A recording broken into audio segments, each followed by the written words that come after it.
Assalamualaikum warahmatullahi wabarakatuh. Alhamdulillahilladzi hadana lihada wa ma kunna linahtadiya laula an hadanallah. Asyhadu an la ilaha illallah wa asyhadu anna Muhammadar Rasulullah. Allahumma salli wa sallim wa barik ala Muhammadin wa ala alihi wa ashabihi wa man walah. Wala haula wala quwwata illa billah, amma ba'd. Mari kita awali dengan baca Bismillahirrahmanirrahim. Hari ini kita lanjutkan tentang surat Al-Fatihah. Kita sampai kepada ayat Ar-Rahman Ar-Rahim. Kemarin kita Alhamdulillahirabbil alamin, sekarang Ar-Rahman Ar-Rahim. Maknanya Maha Pengasih, Maha Penyayang. Sudah kita pahami, kita hayati, dan kita yakini dulu keterangannya pada waktu menerangkan lafaz basmalah, lafaz Bismillahirrahmanirrahim. Tentang Ar-Rahman Ar-Rahim.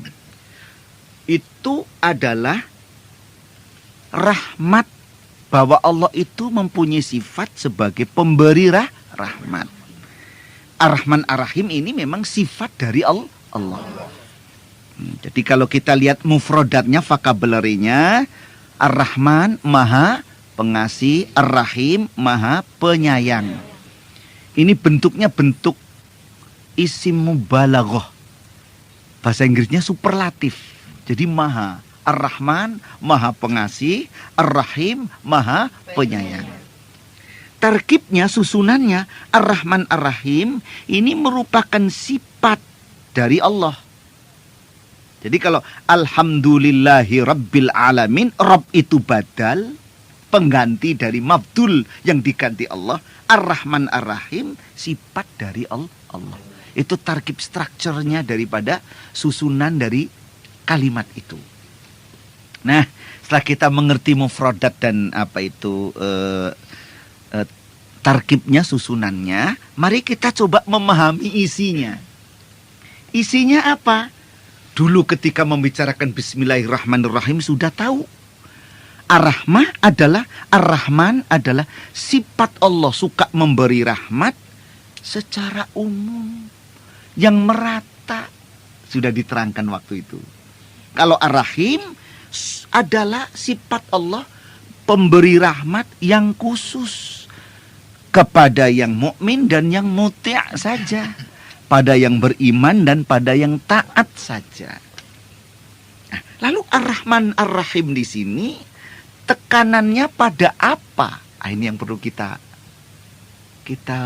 mengerti.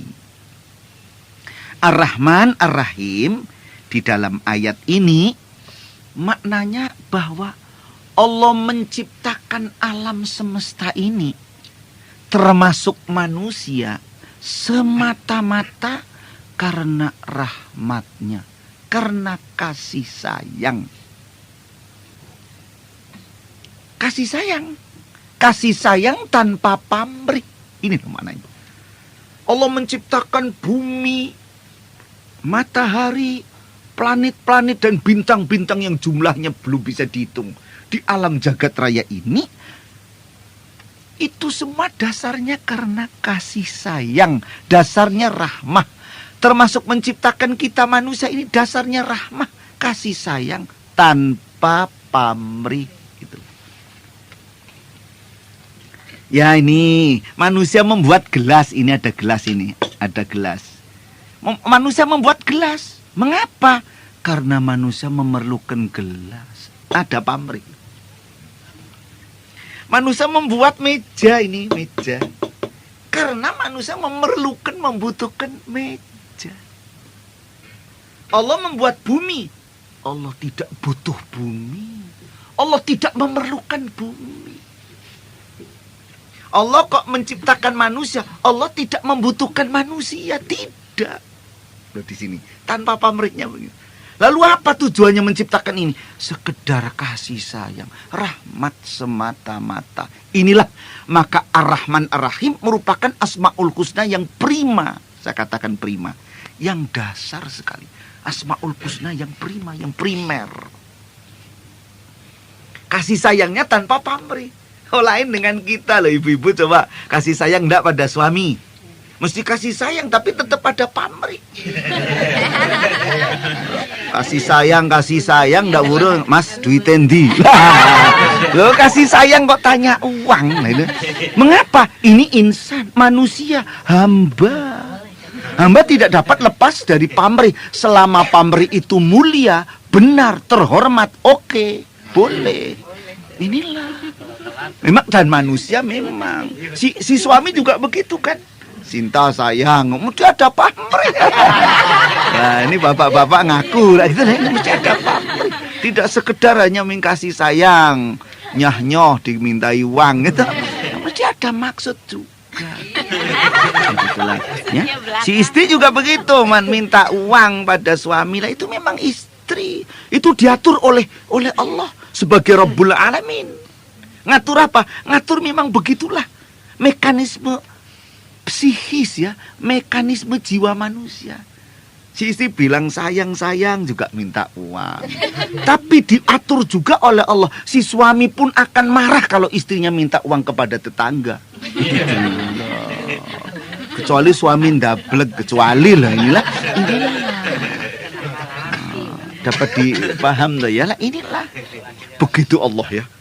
Sebagai Rabb, sutradara segala apa yang ada di alam ini. Hebat begitu. Kita mesti, ibu-ibu coba, orang suka mengatakan kasih sayang yang murni adalah kasih sayang ibu kepada anak. Kasih sayang yang tidak ada pamrih, memang betul. Tapi di dalam hati pun terbersit satu pamrih. Bu Yung, kelak kalau emak sudah tua Yung, engkaulah tempat bernaung di waktu panas, tempat berteduh di waktu hujan, tempat berpegang di saat jalan licin. Itu rintian ibu. Wah, itu namanya rintian ibu. Ibu punya harapan begitu kepada si Bu Yung, pada si anak. Meskipun dikatakan, oh memang kasih ibu sepanjang jalan, kasih anak sepanjang penggalah. Tapi itu si ibu tetap punya pamrih. Kenapa? Insan. Allah tidak ada pamrih apa-apa. Inilah. Dan semua dasarnya rahmah. Allah menciptakan manusia dasarnya rahmah. Maka Allah memberikan agama kepada kita. Agama kepada kita. Ini pun rahmah. Allah berfirman, wa ma arsalnaka illa rahmatan lil alamin. Dan tidak aku utus engkau ya Muhammad kecuali sebagai rahmat, pembawa rahmat seluruh alam. Rahmat bagi seluruh alam. Rahmat. Allah menciptakan alam semua dasarnya rahmat. Allah pun memberikan agama kepada kita karena rahmat, sayang semata-mata kepada kita. Loh, mana kalau agama itu rahmat bagi kita termasuk manusia alam itu? Ya, diberi tuntunan supaya makan yang halal, jangan yang haram. Rahmat, kasih sayang. Sebab kalau makan yang haram mesti jadinya tidak baik pada orang itu. Itu karena kasih sayang, jangan sampai sesat. Iya toh? Coba pikir. Nah, ini ada ibu-ibu yang mulai nyubit temannya ini, toh. Ini apa ingat yang haram saya nggak ngerti. Ini nostalgia, ya toh inilah. Nah, jadi ibu-ibu, bapak-bapak, saudara-saudara yang saya hormati, inilah. Mengapa kita diperintah untuk sholat, menyembah Allah? Itu karena sayangnya Allah kepada kita, rahmat Allah, supaya manusia jangan sampai menyembah yang lain. Sebab manusia butuh menyembah. Kita ini butuh loh, menyembah itu kebutuhan kita. Kalau sampai kita tidak menyembah Allah, mesti menyembah yang selain Allah. Dan ini keliru. Karena Allah sifatnya pengasih penyayang, diberi petunjuk supaya jangan keliru. Soal sudah diberi agama, diberi petunjuk kok keliru, pancen milihmu keliru. Pancen keblinger kowe. Gitu. Ini lain lagi sudah. Allah itu sayang loh. Ya. Coba istri, kalau suaminya berangkat kan pesen, Pak nanti kalau pulang cepet, jangan mampir-mampir. Kan sayang. Iya, kesenengan iya ya. Kan karena sayang. Lah kok mampir loh suami lah. Ya memang suami angel kandanane toh gitu loh. Ini satu contoh. Si istri pesen tuh karena sayang. Yang disayangi ndak mengerti loh. Ngono kok dawa umure. Astagfirullahaladzim. Ya toh, ini satu contoh saja. Jadi ibu-ibu, bapak-bapak, saudara-saudara yang saya hormati, inilah Allah itu mengirimkan agama karena sayangnya. Loh, sayang kok malah disuruh bayar zakat. Duit dicari sulit kok malah suruh membagi-bagikan kepada orang. Saking sayangnya Allah, jangan sampai menyalahgunakan kelebihan harta. Kan sudah ulang kali sering saya terangkan. Orang kalau mempunyai mesti ingin memakai. Itulah. Coba ibu-ibu kalau punya sepatu yang baru, kan ingin pakai. Ayo, masa kalau punya sepatu baru kok digantung aja di rumah? Nanti pulang pasar dilihat, wah baru, itu dah. Nanti pergi lagi pulang dilihat digantung terus, kan ya harus konsul ke grogol itu ya. Jadi kita ini kalau punya mesti ingin pakai. Lah, orang kok punya kelebihan uang mesti ingin memakainya, ingin mempergunakannya. Supaya mempergunakannya jangan sampai salah jalan, diberi arahan oleh Allah. Ini loh sedekah, ini zakat, zakat harta. Kok masih lebih? Masih ada amal jariah. Kok masih lebih? Ada wakaf. Kok masih lebih? Infak harian. Loh. Kalau tidak dipakai untuk yang baik-baik ini bisa untuk macam-macam ini. Loh, Pak Susilo lagi yang tertawa.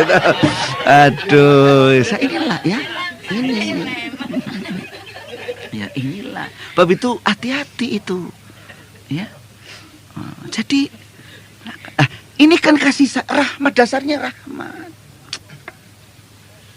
Oh ada orang itu jelek, kita tidak boleh membicarakan kejelekan orang, itu rahmat. Tidak, orang jelek dilarang membicarakan. Habis memang jelek ya harus dikatakan jelek. Ya sudah. Ya, sudah jelek dikatakan tambah jelek nanti kan gitu. Tidak usah diomongin saja sudah jelek. Nah, kalau memang mau jadi orang baik, diberi baik. Bab itu ada kewajiban amar ma'ruf nahi mungkar. Inilah rahmat. Itu Mas. Dasarnya rahmat. Coba tuh ya, kurang apa tuh? Allah itu kurang apa untuk kita? Nah, lagi. Maka bertemunya seorang laki-laki dengan seorang perempuan yang nanti pada tindak lanjutnya disebut suami istri, syaratnya pun harus ada rahmah. Modal dasar, istilah dalam GBA ini itu modal dasar. Modal dasarnya adalah rahmah, kasih sayang. Saya persilahkan melihat surat 30, surat Rum ayatnya 21. Di situ Allah berfirman, wa ja'ala bainakum mawaddata wa rahmah. Dia Allah yang telah menjadikan di antara kamu yang dijodohkan ini mawaddah wa rahmah. Mawaddah love, cinta. Rahmah, mercy, kasih sayang. Oh, ini Pak Lukman ingat tuh ya. Ibu-ibu, bapak-bapak, saudara-saudara yang saya hormati ya, harus ada mawaddah warahmah. Karena Allah menciptakan hambanya ini, menciptakan manusia laki-laki maupun perempuan dengan rahmah, maka bertemunya dua hamba ini pun harus pakai rahmah. Itu formula hukum rahmah. Mawaddah itu maknanya cinta, itu urusan jasmani. Kalau rahmah artinya kasih sayang, itu urusan rohani. Mengapa harus ada mawaddah dan rahmah? Mengapa harus jasmani dan rohani? Bab manusia itu terdiri dari unsur jasmani dan rohani. Maka bertemunya seorang laki-laki dengan wanita yang mau jadi suami istri, patemoneng kakung kelawan putri, itu harus pakai mawaddah warahmah, jasmani dan rohani. Ya maaf ibu-ibu kan ya dulu ketika gadis kan mau milih laki-laki, wah kira-kira yang begini. Ada milihnya yang saat besok kalau suami milih yang gede tinggi. Jadi di pasar malam nggak hilang. Ada yang begitu ya toh. Ada yang kalau ada yang lain lagi. Kalau saya nggak kok milih yang kecil kok. Loh kok malah kecil loh, kalau cerewet tak lempit tenan. Itu juga ada yang begitu. Ada yang begitu itu juga ada. Itu silakan, ada freedom of choice. Anda kemerdekaan untuk memilih. Tapi maaf, yang satu ini kalau soal mawaddah silakan milih. Mengapa? Akan berubah. Ya istri ini kan ya dulu dengan sekarang aja lain. Lain. 10 tahun lagi lain lagi ini nanti. Bab itu soal mawaddah silakan milih. Lah iya, lama-lama lucu rupanya gitu kan.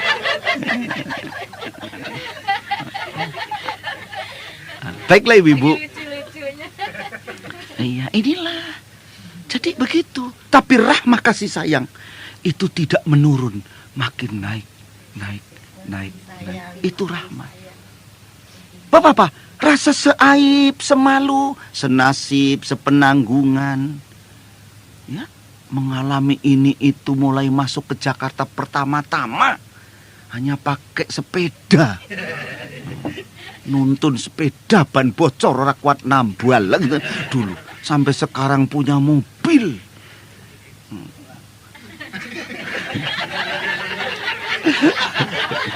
Sentimen ini kan.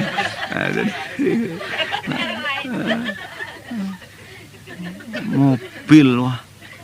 Ini kan seaib, semalu, senasib, sepenanggungan. Rasa kasih sayang makin meningkat kan gitu. Kalau lihat rupa itu sudah wow, dulu langsing sekarang langsung. Dulu langsing sekarang langsung, itu sudah lain. Tapi ya bukan langsung langsingnya, tapi rahmahnya ini. Bab itu maaf, dijaga baik-baik.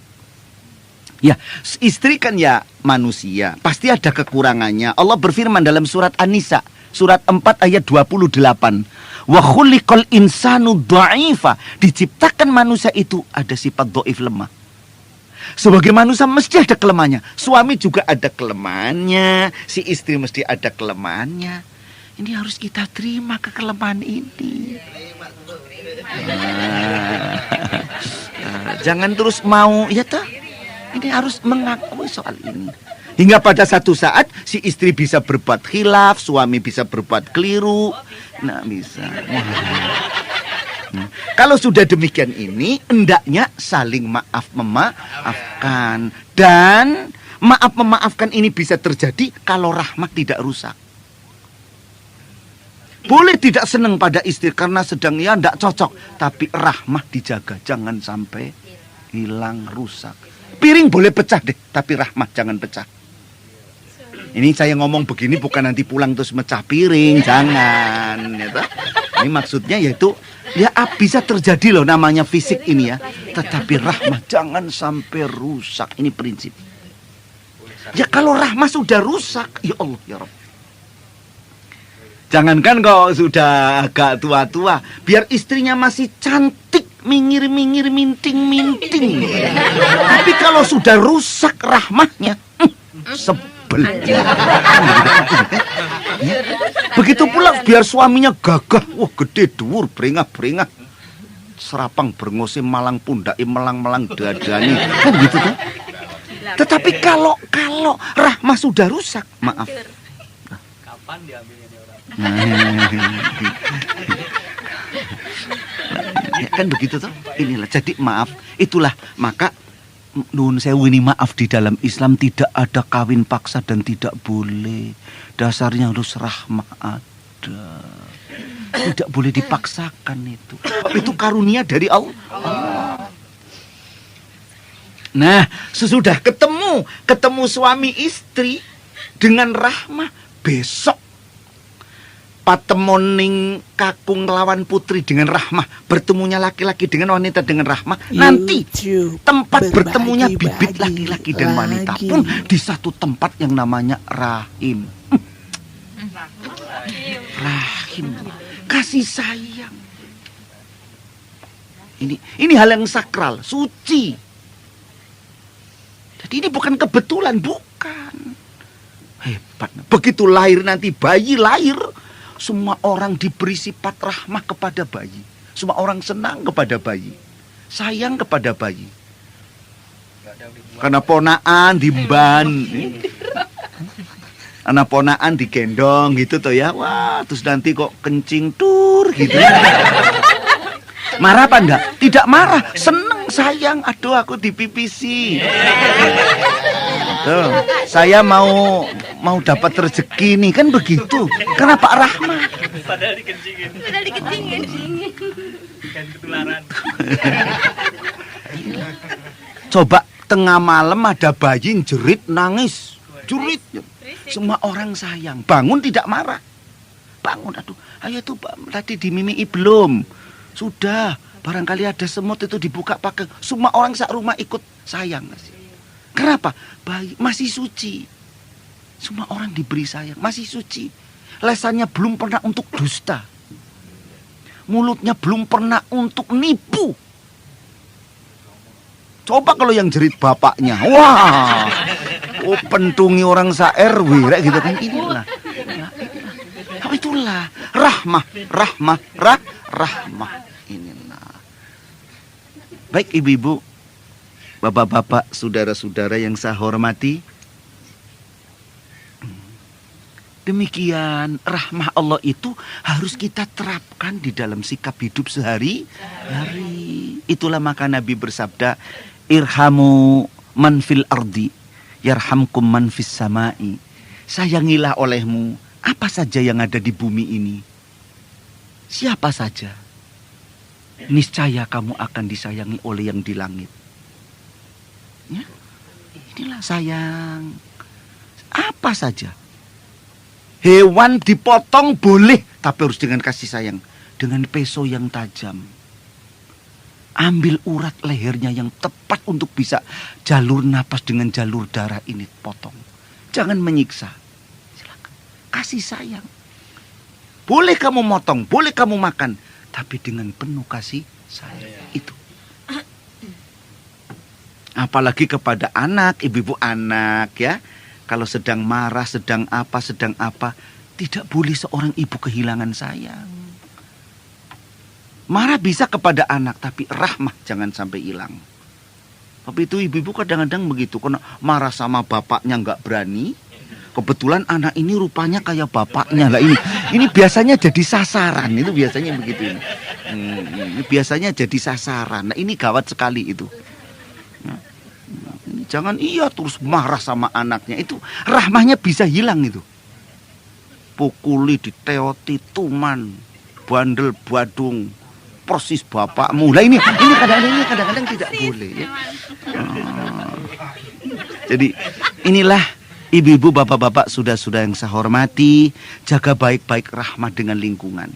Ya, dalam masyarakat kita harus mengeterapkan rasa kasih sayang. Saya persilakan melihat surah yang keempat, surat An-Nisa ayat 1.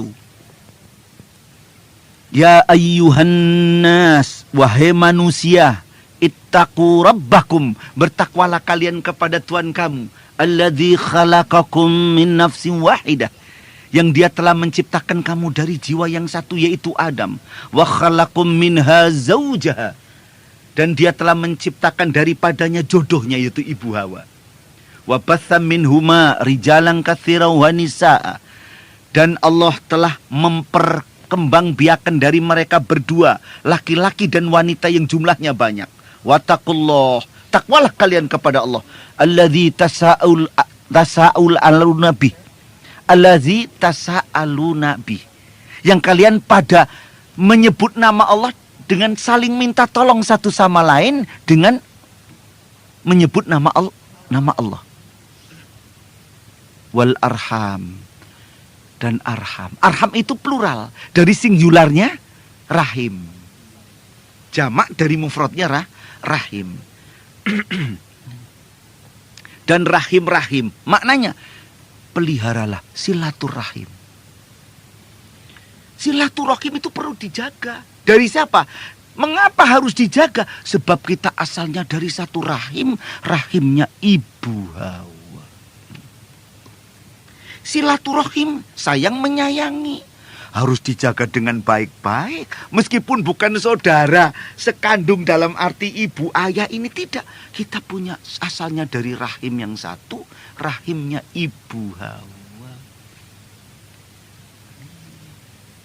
Meskipun maaf ya, mungkin ya sukunya lain, bangsa lain, agamanya juga lain, kita tetap silaturahim. Sebab kita satu turunan. Oh, agamanya lain kok Pak, hanya tetap rukun, tetap silaturahim, tetap saling mencintai, menyayangi. Tidak boleh kita terus nanti apa itu, karena agamanya lain itu tidak kasih sayang. Keliru menyalahi ayat ini. Kerukunan hidup bermasyarakat ini harus kita bina. Inilah, ya. Nah, soal agama lain ya sudah, emang lakum dinukum waliyadin. Bagi kamu agamamu, bagi aku agamaku, sudah. Jumat saya ke masjid, Minggu situ ke gereja. Senin apel bareng, gitu. Di kantor apel, tidak ada masalah. Nah, toh, silakan. Minggu kamu ente ke gereja, Jumat saya ke masjid. Nah, kalau ente punya kerja ya saya diundang, kondangan, tidak ada masalah. Nah, kalau sembahyang memang sudah niatnya berbeda agama, ya sudah jangan dibicarakan. Memang sudah beda, ya harus berani berbeda. Jangan tersinggung yang satu dengan yang lain. Memang sudah berani hidup bersama untuk berbeda. Iya, memang berbedanya berbeda. Berbeda belum tentu bertentangan. Sudah urusan bertentangan. Laki-laki perempuan bertentangan aja. Berbeda aja nggak bertentangan. Jadi silakanlah ya. Untuk apa? Lah Allah sudah berfirman. Ya. Ada ayat yang mendukung ini. Surah yang ke-49, surah Hujurat ayat 13. Ya ayyuhan nas, wahai manusia, inna khalaqnakum min dzakarin wa untha. Sesungguhnya aku telah menciptakan kamu dari seorang laki-laki dan perempuan. Nadanya kan sama dengan surat An-Nisa ayat 1 tadi. Wa ja'alnakum syu'uban wa qabaila lita'arafu. Kemudian aku jadikan kamu berbangsa-bangsa, bersuku-suku, berkobilah-kubilah. Lita'arafu, supaya kamu saling mengenal, saling tolong-menolong. Saling ta'aruf, saling mengenal. Maksudnya ayat ini perlu didukung oleh ayat 2 surat 5 surat Al-Maidah. Wa ta'awanu 'alal birri wat taqwa. Bertolong-menolonglah kamu di atas kebajikan dan takwa. Jadi hidup tolong menolong di atas kebajikan untuk takwa. Wala ta'awanu 'alal itsmi wal 'udwan. Jangan sekali-kali kalian tolong menolong dalam urusan dosa dan permusuhan. Jangan. Jadi demikianlah, kasih sayang ini perlu diterapkan baik-baik. Tanpa pamrih. Pamrihnya satu, manusia mesti punya pamrih. Jadi Pak Susila bilang tanpa pamrih, ada pamrih. Manusia boleh punya pamrih, tapi yang luhur yaitu satu, menuju ridho Allah. Jadi Pak Susilo, Pak Lukman, Pak Kus, Pak Andri pergi cari nafkah ini dan itu, satu pamrihnya, ingin diridhoi oleh Allah. Ini. Jangan kok cari yang ini karena istri, karena disuruh istri, disuruh mertua, tidak. Istri yang lamar siapa? Jadi boleh punya pamrih tapi ridho Allah. Nah, saya kira cukup sekian. Mudah-mudahan dengan ini akan ada maknanya bagi kita, supaya kita jangan suka benci. Meskipun orang itu jelek, tetap kita sayang. Ya. Insya Allah kita disayangi oleh Allah. Mari kita tutup dengan membaca Alhamdulillahirabbil alamin. Wabillahi taufiq wal hidayah. Assalamualaikum warahmatullahi wabarakatuh.